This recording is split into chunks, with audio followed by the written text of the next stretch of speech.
Rewind is an award-winning insider's look at Wisconsin politics and public policy. Brought to you by WisconsinEye and WisPolitics.com. To become a program sponsor, please send an email to rewind@wisi.org.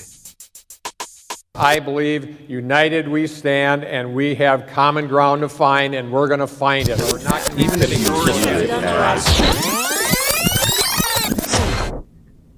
I'm Shawn Johnson. And I'm Patrick Marley. This is Rewind. Steve and JR are off this week, but thankfully, Patrick, we have no shortage of news, some budget positioning, and right. Today, a big ruling by the Wisconsin Supreme Court in one of the lame duck cases that is working its way through the court system. We'll talk about that in a moment, but first, WisI was there. Publicly displaying the rainbow pride flag sends a clear and unequivocal message that Wisconsin is a welcoming and inclusive place where everybody can live without fear of persecution, judgment, and discrimination. Literally, Wisconsin is the hole in the donut right now. Minnesota, Iowa, Illinois, Indiana, Ohio, Michigan, all passed similar legislation. They're spending tens and hundreds of millions of dollars with 5G infrastructure investment in those states. We got to balance those safeguards. People are there because they're in trauma and they're in a vulnerable place. And part of the reason I have so much respect for Adoptions of Wisconsin and the social workers and agencies here in Wisconsin is I believe deeply that they have the best interests of the birth mother, the child, and the adoptive parents at heart and are working to find the best situation that they can. Something that I really think could help with kids in schools is DBT, which stands for Diabetical Behavioral Therapy. And what DBT is, it teaches kids about coping skills and how they can deal with their emotions. And not only it could help kids, but it could also help teachers as well deal with their kids. Today, Senator Roth and I are going to take the final legislative step by signing the 4 pro-life bills that were passed earlier this session. I would ask that you join me in demanding that Governor Evers listens to us, he listens to the people of Wisconsin, and that Governor Evers signs these bills. All right, that was video from Governor Tony Evers at an inaugural Pride Month celebration outside the Wisconsin State Capitol. You heard some assembly debate this week. That was on a bill dealing with 5G infrastructure. 2 speakers task force events on suicide prevention and adoption. And that last bit of video was a rally at the state capitol by GOP leaders and anti-abortion activists calling on Governor Evers to sign 4 bills that would restrict abortion in Wisconsin. Governor Evers has said he will veto the bills. Patrick, we have some news today to talk about with a ruling handed down by Wisconsin's Supreme Court in one of the lame duck cases. This is the case that was brought by the League of Women Voters of Wisconsin, strictly a procedural case. And in this case, the Supreme Court's conservative majority dismissed the lawsuit, upheld the lame duck session. You heard Justice Rebecca Bradley writing for the majority in the 4-3 decision. She said, quote, the terminology the legislature chooses to accomplish the legislative process is squarely the prerogative of the legislature. The Wisconsin Constitution itself affords the legislature absolute discretion to determine the rules of its own proceedings. Justice Rebecca Dallett wrote the dissent. She said, quote, the legislature violated the plain constitutional text, and this court must act as a check. Patrick, put this case in some context here. This was a procedural challenge. What was argued, and what does this decision mean here for those laws that were passed in December? So the lame duck laws, which limit the powers of the Democratic governor and Democratic attorney general, have been challenged in all kinds of ways. This case sort of attacks it on the most fundamental level and says the way that the Republican legislators brought themselves into session in December was invalid. They held what's called an extraordinary session, which essentially means they bring themselves to the Capitol at a time when they're not otherwise scheduled to be there. And the challengers, which was the Wisconsin League of Women Voters and some other groups, said the Constitution doesn't allow that. The Constitution says you can come in as provided by law or when there's a special session held by the governor. And they say, as provided by law, there's not a specific law that dictates when extraordinary sessions can be held. The Supreme Court said, nope, we show deference to the legislature. They determine the rules of their own proceedings. The law just says they have to set a work schedule. They set a work schedule that allowed them to basically come into session at any time. Therefore, these laws were enacted properly. Not a big surprise here, given that the arguments in the case, it was very clear that the conservatives on the court were on the side of the Republicans on this issue, and the liberals on the court were going to be in dissent, and that's exactly how it fell, a 4-3. Yeah. You heard a couple of the conservatives on the court during arguments all but say, yes, state that they disagreed with plaintiffs in this case. This was interesting because I think we both covered extraordinary sessions at the Capitol and thought they were pretty commonplace things.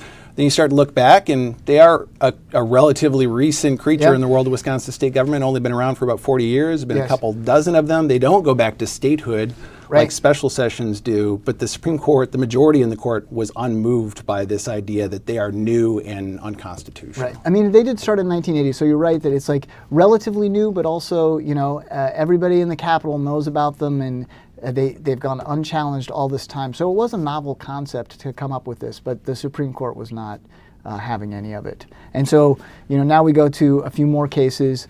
Given the makeup of the state Supreme Court, it would seem that the Democrats are going to be in a tough spot to knock out these laws. Okay, so talk us through where we are now, because this was a procedural case. They're saying you could meet in this extraordinary session. You can't strike down these laws or these appointments just on procedural grounds. But there's another case before the Supreme Court. This was brought by the Service Employees International Union and others. What's different about that one? So that case actually gets to the substance of the lame duck laws, which are very broad. They do a lot of different things. And so they challenge specific provisions saying that it's a violation of the separation of powers. So they say essentially the legislature has gone too far in stepping into the administration of government, that instead of legislating, it's executing state laws. And they had some success before a Dane County judge who struck down or put on hold a number of the lame duck laws, and that got appealed. The Supreme Court has put almost all of those back into place while it considers this lawsuit, and so it's going to hold arguments in the coming months, and then we'll render a final ruling. In the meantime, given the decision today and its past order, the vast majority of the lame duck laws are in effect. One provision would have restricted early voting, and that has been struck down by a federal judge, and that doesn't appear to be coming back anytime soon. And then the other one is part of a provision on what are called guidance documents, which basically tell the public how the state administers state laws. Part of that law has been knocked down. Otherwise, the rest of them are in effect. So let's talk about that the early voting restrictions real quick. That's in one of the federal cases. This is actually an offshoot of a federal case from a few years ago. Yes. Which is kind of interesting that this is still kind of floating out there in limbo with the Federal Court of Appeals. Yes. Where did that case originate? And why is this the provision we're talking about with the lame duck session? So a few years ago, the liberal group One Wisconsin Now, or actually it's an affiliate of it, sued over a number of voting restrictions that Republicans had passed in recent years. And there was a court order that struck down many of them, including a provision that had limited early voting to about 2 weeks. Prior to that, it had been completely determined at the local level how much early voting there was. That was struck down. In the lame duck laws, the Republicans put back into effect a nearly identical restriction on early voting, so putting it back to 2 weeks. It was a little bit different, but not much. As soon as that law was passed, the original plaintiffs went back to court and said, this looks like it's in violation of the injunction you issued a couple of years ago, and the federal judge, James Peterson, agreed with that and sidelined that part of the lame duck law. Now, that whole case over all kinds of voting provisions is before the Seventh Circuit in Chicago. For years now. For years. It's like 2 or 3 years, which is a very long time for an appeal to remain pending after arguments. No one knows why. No one knows what's going up with that. So there could be a lot of changes to election laws, or they could uphold the lower court ruling. We don't know what's going on with that one. Okay, so despite today's ruling by the Wisconsin Supreme Court, that law, that portion of the law is still on hold. You also have this other federal case brought by the Democratic Party of Wisconsin in federal court. That challenges everything, basically. Yes. And where's that one? So that one is in very early stages, and that one basically says that it's a violation of the First Amendment rights of Democrats to have changed the law at the last minute after Evers and Attorney General Call are elected, to have the Republicans change the rules at that late date damages their First Amendment rights. And that case has a long road before we'll really probably get any rulings out of that one. Okay. And do we know steps that Governor Evers or Josh Kaul, the Attorney General, took while these laws were considered unconstitutional by a lower court? Yes.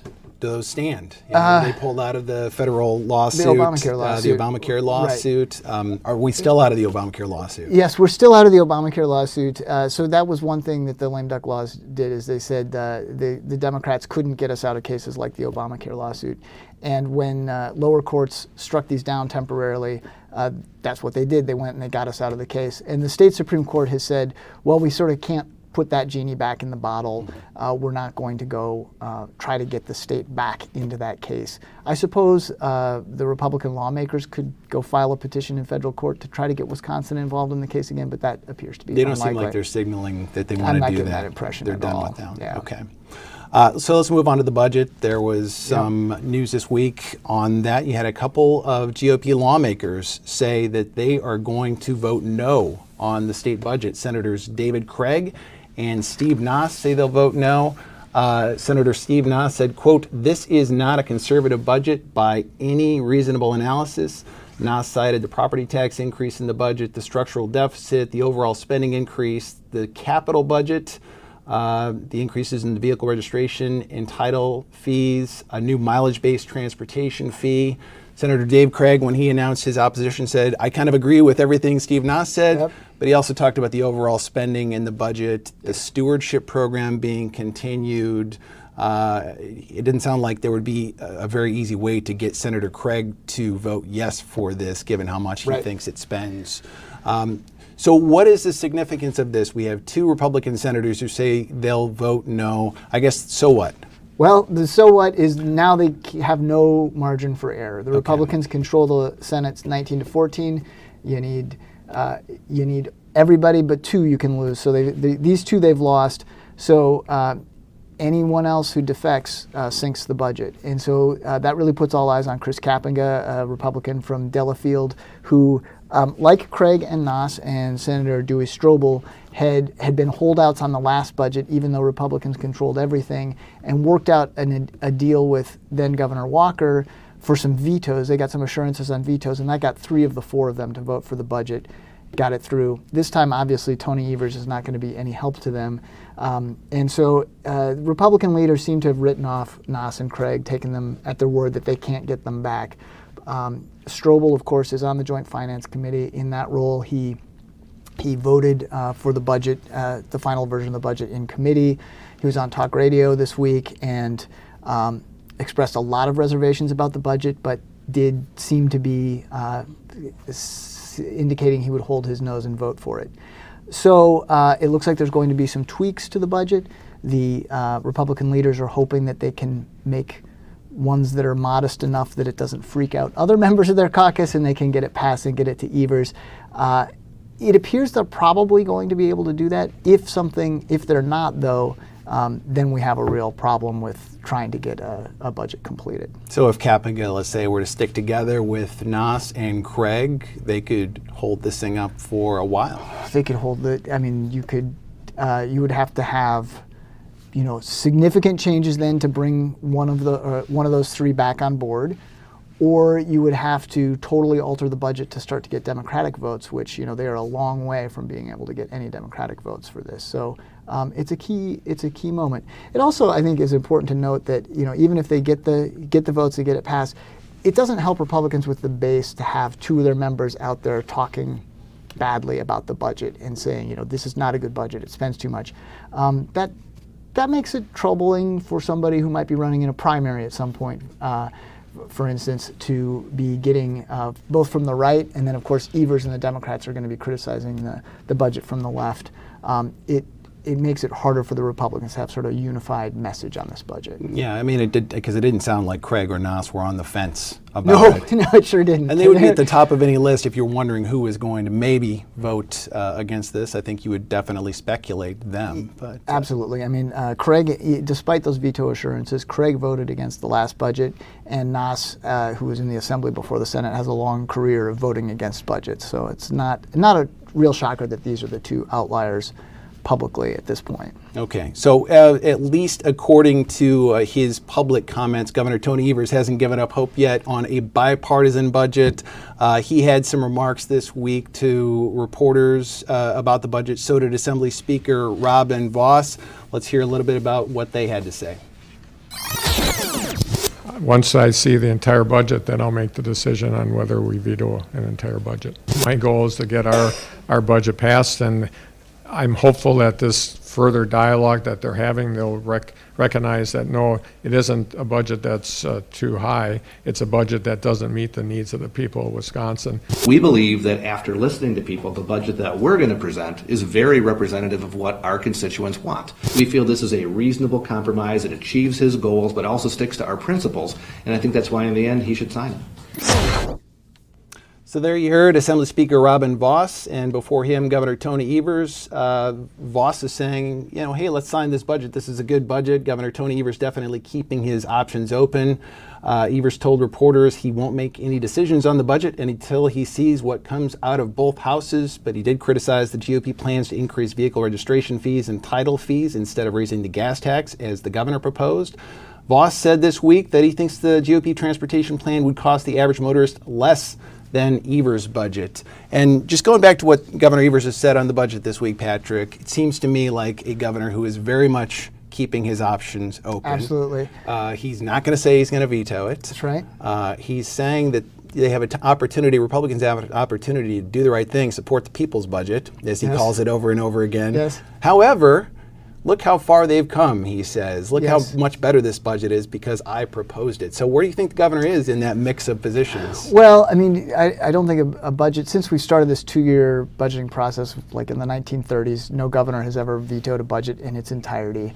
The governor has incredible powers to, strike out individual words and provisions of a budget. So he has got the advantage. He has the last word on the budget. But I think there's a rhetorical advantage to him to leave open the prospect, like, well, I may veto the whole thing, because he is right that although Republicans and he disagree dramatically on these budget issues, Republicans have kind of catered to him in how they've structured parts of the budget. They've put money into his priorities: education, health care, and finding money for roads. They have a tax cut, but it's geared very much toward the middle class and lower classes, so it's sort of a Democratic structure to a tax cut rather than a Republican one.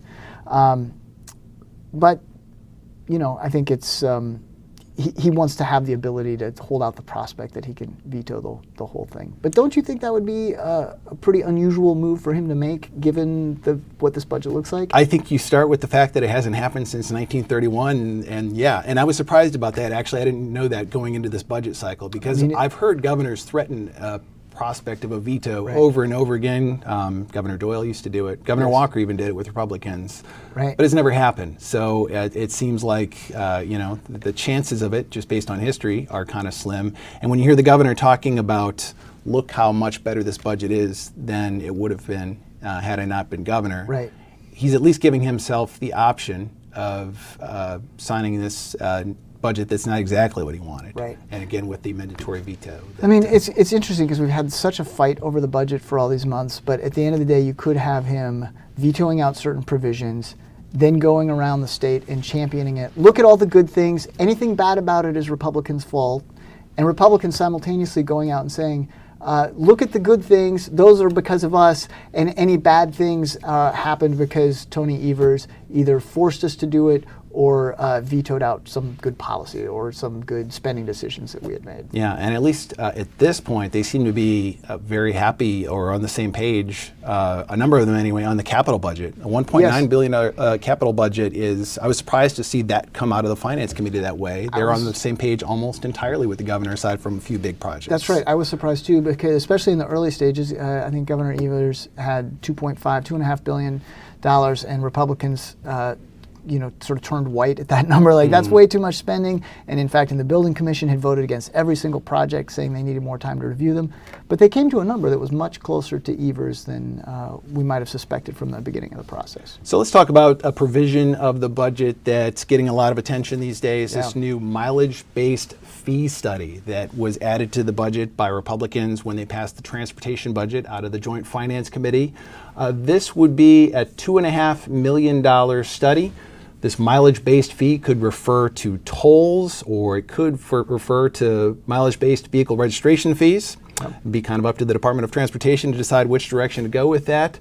The firm contracted to do the study would report its findings to the DOT and the legislature by December of 2022, and the DOT would have to submit a recommendation for a fee by January of 2023.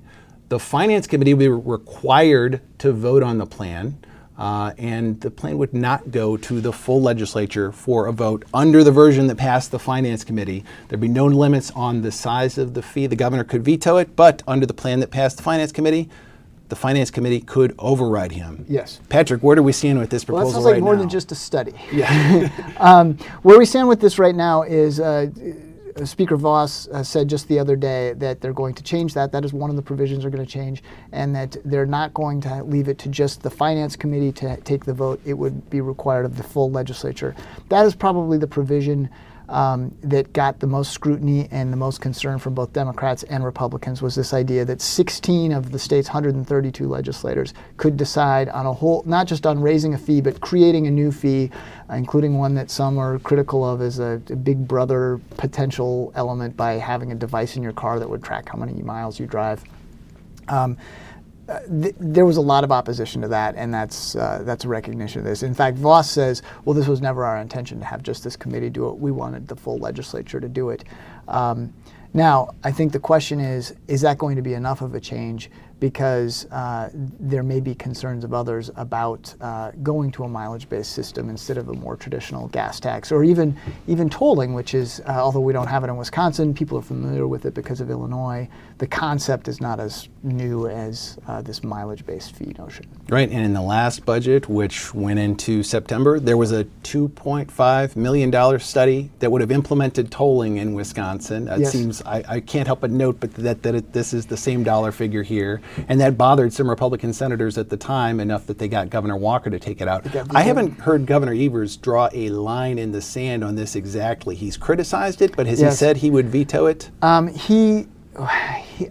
was able to talk to him about it, and he did not give an assurance that he would veto it, but he expressed a lot of skepticism. The way he put it is, there's criticism of that both in the legislative branch and the executive branch. So he sort of hinted that it may be something that he would veto. Now, at the same time, he has been a big advocate for finding more money for roads. This would be a way to get more money for roads. So if the legislature modifies it somewhat, softens it in some way, maybe he comes around. It's not out of the realm of possibility. Okay, we'll find out more pretty soon, I think. Moving outside of budget news here briefly, we've got a story this week that your paper reported, Patrick. Lieutenant Governor Mandela Barnes owed delinquent property taxes.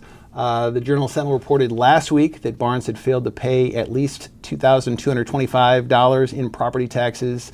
Governor Evers said on Monday that if Barnes owed taxes, he should pay them. Hours later, Barnes tweeted that he had paid the taxes. He said, quote, "You miss a bill, you pay it. Simple, check is in the mail." Patrick, tell us about this story. Give us the background on what happened here with the Lieutenant Governor and where things stand now. Yeah, it comes after a run of some scrutiny of Barnes. He's got security costs that are high above his predecessor, Rebecca Clayfish. He had some unpaid parking tickets. So he had that news out there, and then it comes out that he hadn't paid his property taxes. Now he says he's getting that taken care of. But it's a little bit of a self-inflicted wound. Taxes are due in December. It draws a lot of attention to him in a way that he could have avoided had he paid these, or even as the story was being prepared, if he had gotten ahead of it and paid the taxes, that might have saved him some grief. Okay, I guess we don't know the answer to this question, but is this the kind of story that is just left here? Do we move on here? Or does this, most people don't know who the lieutenant governor is most of the time. Does it affect Governor Evers? I don't know that it spills over to Governor Evers a lot. I suppose it becomes a distraction for him. He, as happened this week, he was asked about it, and probably not his favorite question to entertain when he'd rather be talking about budget changes that he'd like to see. I think it's, it becomes a potential issue for Mandela Barnes if he chooses to run for governor or U.S. Senate at some point. It's something that Republicans are ready to pounce on and saying, you shouldn't put a guy in charge of your taxes who can't even pay his own or isn't paying his own. So it's, but in the grand scheme of things, is it something that a politician can overcome? Possibly, sure. All right. The State Assembly met twice this week. Passed a variety of bills, including bills on homelessness and Lincoln Hills. The Lincoln Hills proposal would extend the deadline when the state would close Lincoln Hills, but not by as much as Governor Evers wanted. The homelessness bills would boost funding for programming and shelters. Patrick, let's talk about the homelessness bills first. What would they do, and where are lawmakers on those? So they put a lot of this into the budget, actually, and then they passed some standalone bills, but it would funnel money into a variety of programs to help shelters, to get people who are homeless from a shelter into an apartment or other place to live more quickly. It would fund what are called housing navigators. So these are people who will work between tenants and landlords to get people to the right places or to mediate disputes if they're at risk of eviction, and to help recruit landlords into programs that help homeless people. But like I say, these provisions were included in the budget. This provides the funding, actually sets the money aside for the Finance Committee to dole out at a later point. Okay, and then Lincoln Hills, this bill would extend the deadline to close Lincoln Hills by 6 months, Yep. Not as much as Governor Evers wants. Before we talk about that, let's take a listen to some of the debate this week, or some of the discussion from Republican Representative Michael Schra and Assembly Democratic Minority Leader Gordon Hintz. Everything in the timeline that we've laid out with the extra 6-month extension is doable. And we've also inserted into the trailer bill the ability for Lincoln Hills to be able to transfer individuals from Lincoln Hills to other county facilities on a temporary basis. So we will be, closing down Lincoln Hills as of July 1st, 2021. I'm happy that Representative Goyke, Representative Schra are staying at the table with the Council of the Governor and our counties on how we can best move forward with a commitment to closing Lincoln Hills, but also being realistic about, the time frame necessary to try to get it right. It may not be the last time, but this was a substantial change after years and years of neglect. And really ignoring the reforms to our criminal justice system that were necessary. So, again, I'm glad that all parties are at the table for that one. All right, Patrick, I don't think anybody's written as much about Lincoln Hills as you, maybe your colleague Molly Beck at the Journal-Sentinel, Sure. But give us some idea of why this is a contentious issue, just extending the deadline for closing Lincoln Hills by 6 months. Sure. And what does it mean for these facilities? Yeah. So, of course, this prison up north has been the cause of a lot of problems, about $25 million in taxpayer settlements and legal bills, a 4-year-long criminal investigation of the way staff was conducting themselves. That investigation recently ended without charges. But there have been just story after story about bad practices up there, a settlement to try to reduce the use of pepper spray and solitary confinement. And so last year when they passed the law to close it by January 1 of 2021, I think everybody thought that they were putting this chapter of the state behind it.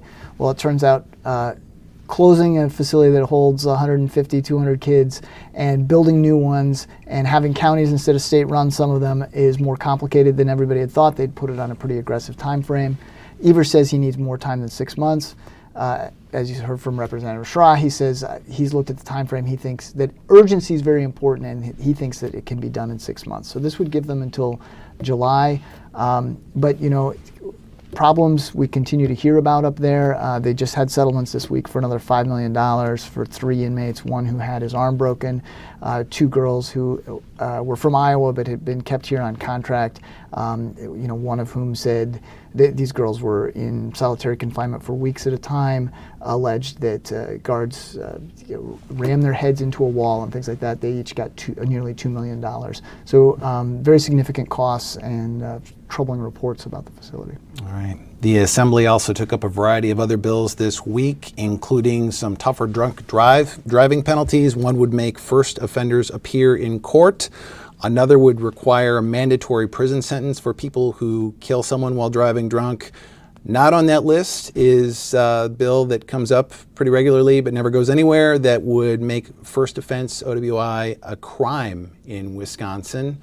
Are we going to see that this session? No sign of that happening. In fact, Voss this week said that he thinks that the system we have is a good one, where it's a traffic offense the first time, not a crime until your second offense, and that he supports these kinds of rules, law changes that would tighten things. Another thing that one of those laws or bills would do would make it so that a second offense is always a crime. As it stands right now, if a second offense happens more than 10 years after the first offense, it's considered a traffic violation. This would make it a crime, even if it had been 30 years since it had happened.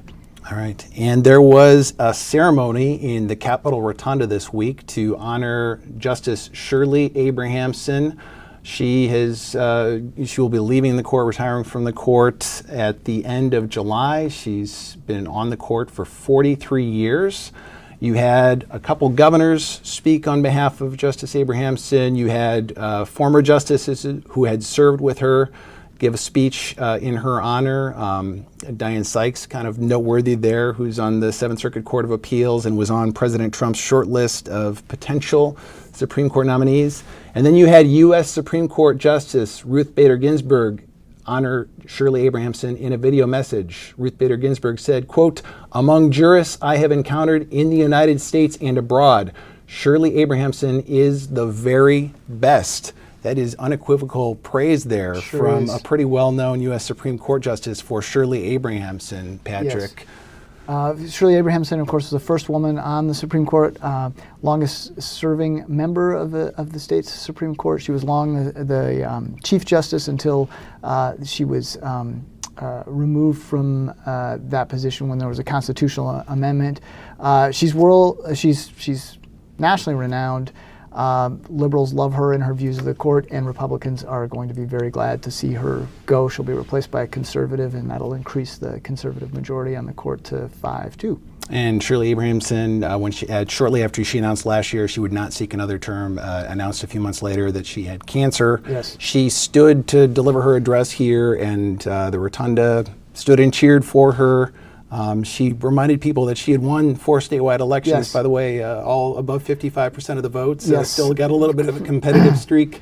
She did not run this last time, though, and Justice-elect Brian Hagedorn will be taking office on August 1st. Yes. What does that mean for the courts? Well, like I say, it would increase the majority. There's some concern among conservatives that they could lose a seat in 2020. The race will be the same day as the Democratic primary for president. And so Dan Kelly, conservative, is perhaps in danger of losing his seat. Having Brian Hagedorn would give them a cushion there that they would, even if they lost a seat, they would continue to control the court.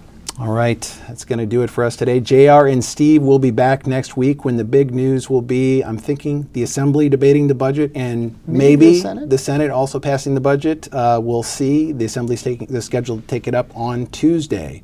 I'm Shawn Johnson. I'm Patrick Marley. That's all for Rewind. Thanks for joining us.